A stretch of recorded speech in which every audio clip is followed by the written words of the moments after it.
সারা দুর্গাপুর জুড়ে দূষণের প্রতিবাদে 7 এপ্রিল বুধবার দুপুরে দুর্গাপুর পশ্চিম বিধানসভা আইএনটিইউসির ডাকে দুর্গাপুরের সিটি সেন্টারে অবস্থিত পশ্চিমবঙ্গ দূষণ নিয়ন্ত্রণ পর্ষদের অফিসে জমায়েত ও বিক্ষোভ প্রদর্শন এবং স্মারকলিপি প্রদান কর্মসূচি অনুষ্ঠিত হয়।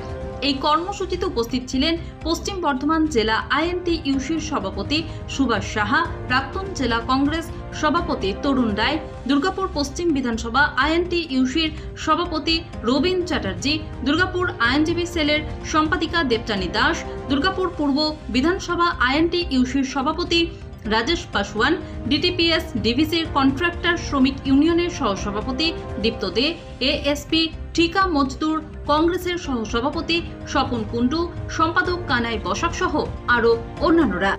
আপনারা জানেন সারা দুর্গাপুরে যেভাবে পলিউশন বেড়ে চলেছে, তার ফলে সাধারণ মানুষের নাভিশ্বাস উঠছে এবং চারিদিকে দূষণ, এত দূষণ যেটা আমাদের দিল্লির যে সেন্সাস তাকেও হার মানিয়ে গেছে। আপনারা নভেম্বর মাসে দেখেছেন। আজকে আমাদের দুর্গাপুর পশ্চিম বিধানসভা আইএনটিইউসির পক্ষ থেকে আজকে আমাদের দুর্গাপুরে যে পলিউশন কন্ট্রোল অফিস আছে সেখানে আজকে অ্যাসেম্বলি প্রেসিডেন্টের মাধ্যম দিয়ে আজকে ডেপুটেশন দেওয়া হয়েছে ইঞ্জিনিয়ার সাহেবের কাছে এবং উনি কথা দিয়েছেন যে আরও তীব্রভাবে যাতে পলিউশন কন্ট্রোলকে চেক করা যায় তার ব্যবস্থা করবেন এবং নাইট মনিটরিংয়ের কথা উনি বলেছেন এবং আগামী দিনে উনি কথা দিয়েছেন যাতে দুর্গাপুরকে দূষণমুক্ত করা যায় তার চেষ্টা ওনারা সচেষ্ট থাকবেন। দুর্গাপুর শহরকে আজকে সরকার বলছে যে গ্রিন দুর্গাপুর, ক্লিন দুর্গাপুরের কথা বলছে।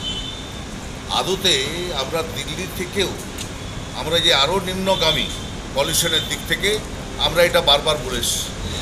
আজকে পলিউশন কন্ট্রোল বোর্ডের কাছে আমরা আবার দাবি সদন রাখলাম যে আপনারা দেখুন এখানে যেখানে স্মল স্কেল ইন্ডাস্ট্রিজ, যেগুলো স্পঞ্জ আয়রন যেখান থেকে বেশি করে দূষণ হচ্ছে, ডিপিএল, ডিভিসি, এদের যে অ্যাসপন্ড রয়েছে, অ্যাসপন্ডগুলো লক্ষ্য করুন যে পর্যাপ্ত জল তাদের সরবরাহ হচ্ছে না এবং যেসব কারখানাগুলি চালাকি করছে, যখন খবর পাচ্ছে দপ্তর থেকে কোনোভাবে লিক হচ্ছে যে এনারা যাবেন ওখানে, সেই সময় কিন্তু মেশিন চলছে এবং তাদের যখন খবর পেয়ে যাচ্ছে তখন মেশিন চালাচ্ছে, বাদবাকি সময় মেশিন বন্ধ থাকছে।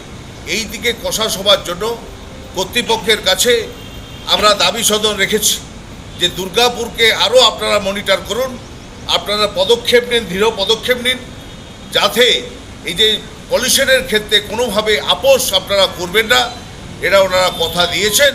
আমরা দাবি রেখেছি যে যে পর্যায়ে আপনারা কন্ট্রোল করছেন আরও কন্ট্রোল করার দরকার আছে, কারণ আমরা দিল্লিকে আমরা ভাবতাম, দিল্লিতে আমাদের ছেলেমেয়েরা ওখানে যায়, পড়াশোনা করতে যায়, চাকরির সুবাদে যায়, সেখানে তারা ঘরবন্দি হয়ে আছে পলিউশনের জন্য, বেরোতে পারছে না, ওয়ার্ক টু হোম হয়ে গেছে, সে বাড়ি থেকে সব কিছু কাজ করছে।